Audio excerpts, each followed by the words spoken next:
విజయవాడ స్వరాజ్ మైదానంలో ప్రపంచ స్థాయిలో ఏదైతే అతి ఎత్తైన అంబేద్కర్ విగ్రహాన్ని గౌరవ ముఖ్యమంత్రి వైఎస్ జగన్మోహన్ రెడ్డి ఏర్పాటు చేశారు. ఈ నేపథ్యంలో ఈ అంశం మనతో మాట్లాడతాకి సీనియర్ ఐఆర్ఎస్ అధికారి ఉప్లేటి ప్రసాద్ గారు మనతో ఉన్నారు. సార్ చెప్పండి, ఈ గౌరవ ముఖ్యమంత్రి గారు విజయవాడ స్వరాజ్ మైదానంలో ఒక గొప్ప అంబేద్కర్ గారి విగ్రహాన్ని ఏర్పాటు చేశారు. దీని మీద మీ విలువైన అభిప్రాయం తెలుసుకోవడానికి ఈరోజు మిమ్మల్ని కలవటానికి వచ్చాను. గౌరవ ముఖ్యమంత్రి గారికి మరి దళితుల తరపున నా యొక్క ప్రత్యేకమైనటువంటి కృతజ్ఞతలు తెలియజేస్తున్నాను. ఎందుకంటే ఇంతటి మహత్ కార్యాన్ని మరి ఆయన ఎంతో మరి ఓర్పుతో ఎంతో మరి పట్టుదలతో చేసినటువంటి యొక్క బృహత్ కార్యానికి ఆయనకి మా యొక్క ధన్యవాదాలు తెలియజేస్తున్నాం.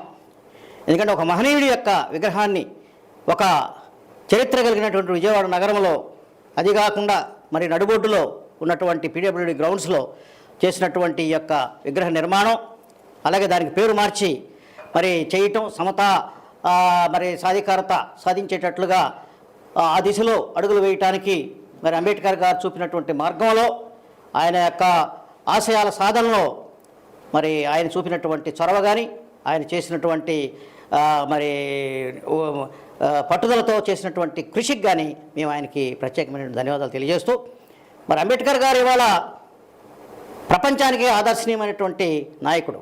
ఎందుకంటే ఆయన హింస అనేటటువంటిది లేకుండా అహింసా పద్ధతుల్లో సామాజిక మార్పు, సమతావాదం, బహుజనవాదం, అణగారిన వర్గాలు, బలహీన వర్గాల యొక్క అభ్యున్నతికి ఆయన శాంతియుతంగా ప్రజాస్వామ్యబద్ధంగా చేసినటువంటి ఉద్యమ ఫలితంగా ఏర్పడినటువంటి సామాజిక మార్పు మరి మనం చూస్తూ ఉన్నాం.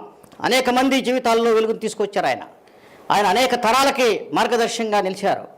ఆయన మాకే కాదు, బడుగు బలహీన వర్గాలకే కాదు, ఈవెన్ భారతదేశంలో ఉన్నటువంటి పౌరులందరికీ కూడా ఒక ఆధునికమైనటువంటి ప్రజాస్వామ్య విధానాలని, పరిపాలనా విధానాలని, మరి అలాగే ఎలాగా అడ్మినిస్ట్రేషన్ చేయాలనేటువంటి దాని మీద, అలాగే ఒక పరిపూర్ణమైనటువంటి న్యాయ వ్యవస్థని ఇక్కడ ఏర్పాటు చేయడం జరిగింది. మరి ఆయన చేసినటువంటి కృషి ఫలితంగా మనకు రాజ్యాంగం ఏర్పడింది. ఆ రాజ్యాంగం ద్వారానే ఇవాళ పార్లమెంటు కానీ, అసెంబ్లీలు కానీ, మరి న్యాయ వ్యవస్థ కానీ, అడ్మినిస్ట్రేటివ్ వ్యవస్థ కానీ అన్నీ కూడా మరి పకడ్బందీ సిద్ధాంతాలతో, సూత్రాలతో ఇవాళ సక్సెస్ఫుల్గా విజయవంతంగా 76 సంవత్సరాలు నిండిపోయినటువంటి స్వాతంత్ర భారతదేశంలో అంబేద్కర్ గారు సాధించినటువంటి మరి కీర్తి ఎనలేనిది. ఆయన ఈ దేశానికి చేసిన సేవ మరి విలువ కట్టలేనిది. ఆయన మహోన్నతమైనటువంటి వ్యక్తిత్వం, ఆయన మరి మరపురాని సేవ ప్రజలందరికీ ఇక్కడ ఎప్పుడు గుర్తుంటుంది. ఆయన ఒక భారతీయులకే నాయకుడు కాదు, ఆయన అంతర్జాతీయ నాయకుడుగా మరి వెలుగొందుతాడు. ఎందుకంటే మన అనేక పార్టీలు, అనేక ఉద్యమాలు, ఫ్రెంచ్ విప్లవం కానీ, రష్యన్ విప్లవం కానీ, మరి కమ్యూనిస్టు ఉద్యమాలు కానీ, ఏదైనా కానీ హింసాత్మకంగా నడిచినాయి. కానీ మరి ఇక్కడ అంబేద్కర్ ఉద్యమం అనేటువంటిది అహింసా పద్ధతుల్లో ప్రజాస్వామ్యబద్ధంగా, న్యాయబద్ధంగా జరిగినటువంటి యొక్క ఉద్యమం మరి చాలా ఆచరించదగింది, చాలా మరి ఉన్నతమైనదిగా నేను భావిస్తున్నాను. అలాంటి మహనీయుడి యొక్క విగ్రహాన్ని ఆవిష్కరించడం అనేటువంటిది మరి చాలా గొప్ప విషయంగా భావిస్తూ, మరి ఆంధ్రప్రదేశ్ ప్రభుత్వానికి, అలాగే ముఖ్యమంత్రి మరి వైఎస్ జగన్మోహన్ రెడ్డి గారికి నా యొక్క ప్రత్యేకమైనటువంటి ధన్యవాదాలు తెలియజేస్తాను. చెప్పండి, చాలామంది రాష్ట్రంలో పరిపాలించారు, ఎవరు కూడాను ఆయన గురించి మాటలో తప్ప చేతలో చూపలేదు. ఈ నేపథ్యంలో ముఖ్యమంత్రి గారు అంటే ముందు నుంచి కూడాను మీరు రాజకీయాల్లో తెలిసిన వ్యక్తి, కలిసిన వ్యక్తి. ఈ నేపథ్యంలో టీడీపీలో ఉన్న చంద్రబాబు చేయలేంది ఆంధ్రప్రదేశ్లో జగన్ గారు ఎందుకని చేయగలిగారు?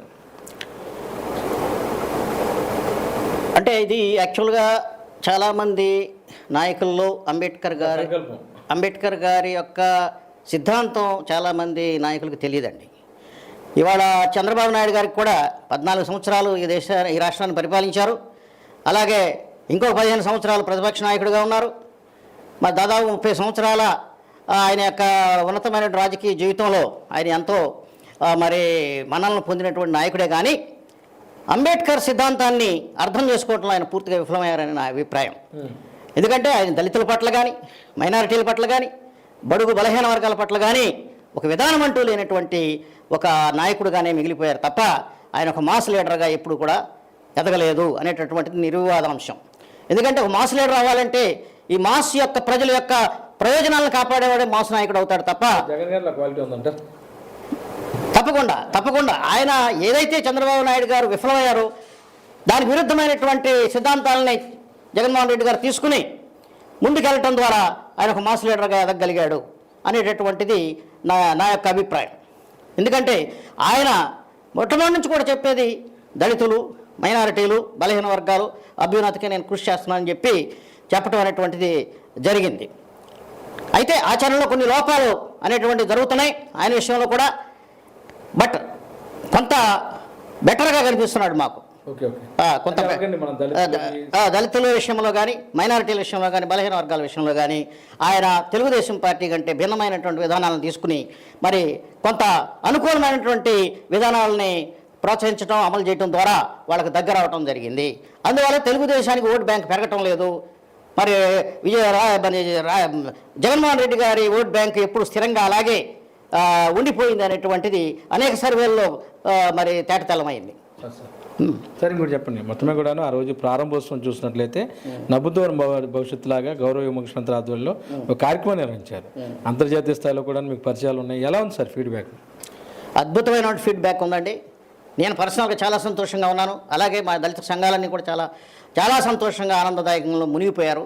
ఎందుకంటే అంతటి చక్కటి విగ్రహాన్ని నిర్మించడమే కాకుండా దాని ఓపెనింగ్ సెరమనీని ప్రపంచవ్యాప్తంగా కూడా మరి దాన్ని వీక్షించే విధంగా చాలా అద్భుతమైనటువంటి కార్యంగా తీర్చిదిద్దారు. దానికి మేము మరి ఎప్పుడూ కూడా కృతజ్ఞతలు ఉంటామని చెప్పి తెలియజేస్తున్నాం. సార్ చెప్పండి, పామర్ రాజకీయాల్లో మేడం గారు టీడీపీగా ప్రాంతంలో పోటీ చేశారు. ప్రస్తుతం కొంచెం సైలెంట్గా ఉన్నట్టున్నారు. రాబోయే రోజుల్లో రాజకీయ ప్రస్థానం ఎలా ఉంటుంది? మేడం గారు 4 సార్లు పోటీ చేశారు పామర్లో. మరి 4 సార్లలో 3 సార్లు ఓడిపోవడం జరిగింది. ఒకసారి వైసీపీ మీద గెలవడం జరిగింది. అయితే పామర్ సీటు విషయంలో మేము పోటీ చేయమని చెప్పి చంద్రబాబు నాయుడు గారికి చెప్పడం జరిగింది. ఓకే. సో అందువల్ల ఆయన ఏమో మాకు సీటు మార్చి ఇమ్మని చెప్పడం జరిగింది. అలాగే బాపట్ల పార్లమెంట్ సీటు ఉండి అక్కడ పామర్ అసెంబ్లీలో అక్కడ తెలుగుదేశం గెలిచే విజయావకాశాలు చాలా తక్కువగా ఉన్నాయి. మాకు ఏదైనా సీటు మార్చిస్తే పోటీ చేస్తాం, లేదంటే మేము పోటీ చేయమని చెప్పి చెప్పడం జరిగింది. అది కాకుండా దళిత విధానాలు సిద్ధాంతాల పట్ల ఆయనకి ఏ రకమైనటువంటి చిత్తశుద్ధి కానీ, ఏ రకమైనటువంటి విధానం కానీ లేకపోవటం నేను అడగటం జరిగింది. దాంతో విభేదించాను ఆయనతోటి. కాబట్టి మేము ఆ పార్టీకి కొంచెం దూరంగా ఉండటం జరుగుతుంది. ఇప్పుడు సార్ చెప్పండి, మీలాగే తిరువురులో కూడాను నల్లగొండలో స్వామిదాస్ గారి పరిస్థితి కూడా అలాగే ఉంది. అయితే గౌరవ ముఖ్యమంత్రి వారు ఏదైతే ఆర్థికంగా నష్టపోయిన విధానం కావచ్చు, సీనియర్ పొలిటీషియన్ విధానం కావచ్చు, అన్నీ కూడాను అంటే జగన్ గారు చాలా దగ్గరగా దళితుల్ని మీరు డబ్బులు ఎంత ఇస్తారు, మీరు ప్యాకేజ్ ఎంత అని అడగకుండా సీట్లు ఇస్తుంటే తెలుగుదేశం పార్టీలో మీరు ఎంత పెట్టుబడి పెడతారనే విధానం ఎందుకుందంటారు? తెలుగుదేశం పార్టీ ఎప్పుడు కూడా అధికమైనటువంటి డబ్బు వెచ్చించడం ద్వారా మాత్రమే రాజకీయాలు చేయటం అనేటువంటిది మొదటి నుంచి జరుగుతూ ఉన్నటువంటి విషయం. ఎక్కువ పెట్టుబడి చేసేటువంటి హైయెస్ట్ బిడ్డర్కి సీట్లు అమ్ముకునేటువంటి విధానాన్ని ఇవాళ తెరలేపారు. అంత క్రితం కొంచెం మంచిగానే ఉన్నప్పటికీ కూడా ఇప్పుడు గత 2 ఎలక్షన్లు, ఇప్పుడు జరగబోయే ఎలక్షన్లలో హైయెస్ట్ బిడ్డర్కి సీట్లు ఇవ్వటం అనేటువంటి విధానాన్ని వాళ్ళు అమలు చేస్తున్నారు. ఇది మంచి పద్ధతి కాదు. ఎందుకంటే ధనం ఒక్కటే ప్రధానమైనటువంటి లక్ష్యంగా తీసుకోకూడదు. ఎందుకంటే సేవాగుణం ఉండాలి, ప్రజలతో సత్సంబంధాలు ఉండాలి, మాస్ లీడర్గా ఉన్నటువంటి వాళ్ళని గుర్తించాలి, మరి సేవాగుణం ఉన్నటువంటి వాళ్ళని గుర్తించాలి. అలాంటి నాయకులను పక్కన పెట్టి కొత్త నాయకత్వం తెలుగుదేశంలో రావడం వల్ల అంతా కూడా కమర్షియల్ రాజకీయాలు జరుగుతున్నాయి. అంతా కూడా డబ్బులు ఎక్కువగా ఎవరు పెడితే వాళ్ళకి ఇచ్చేటట్లుగా వాళ్ళు విధానాలు తీసుకోవటం పార్టీకి నష్టం చేస్తుందని చెప్పి. అలా లేదుగా, చాలామంది ఎస్సీలు ఉప ముఖ్యమంత్రులు ఉన్నారు, మంత్రులు ఉన్నారు.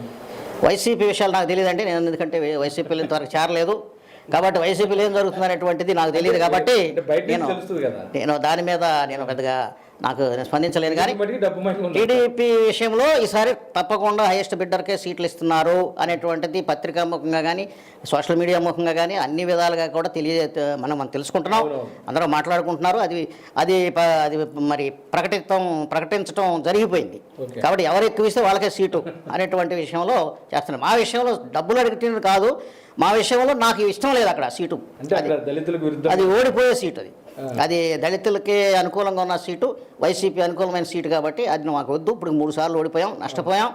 కాబట్టి మాకు వేరే సీటు ఇమ్మంటే మరి ఆయన దానికి అంగీకరించినట్టుగా లేదు. దానివల్ల మేము ఆ పార్టీకి దూరంగా ఉంటున్నాం. మొత్తం కూడాను ఆంధ్రప్రదేశ్లో ముఖ్యమంత్రి వైఎస్ జగన్మోహన్ రెడ్డి గారు అంబేద్కర్ విగ్రహ నిర్మాణంలో తీసుకున్న చొరవని ప్రత్యేకంగా అభినందిస్తున్నారు ఐఆర్ఎస్ అధికారి ప్రసాద్ గారు. అంతేకాకుండా తెలుగుదేశం పార్టీలో దళితులకు ఏదైతే ఇవ్వాల్సిన సీట్ల విషయంలో కూడా కేవలం ధనవంతులకు మాత్రమే చంద్రబాబు ఇచ్చే పరిస్థితి ఉన్న నేపథ్యంలో ఆ పార్టీకి కొద్దిగా దూరంగా ఉండాలనే ఉద్దేశం దూరంగా ఉంటున్నారు. అయినా సరే ప్రజాసేవలో ప్రజా సమస్యల పట్ల ఎవరైనా తనకు కావాల్సిన వాళ్ళు వచ్చినప్పుడు ఆ సమస్యలపై స్పందిస్తానంటున్నారు ప్రసాద్ గారు. వీడియో జర్నలిస్టు భానుతో కలిసి అబ్దుల్ అలీం, విజయవాడ.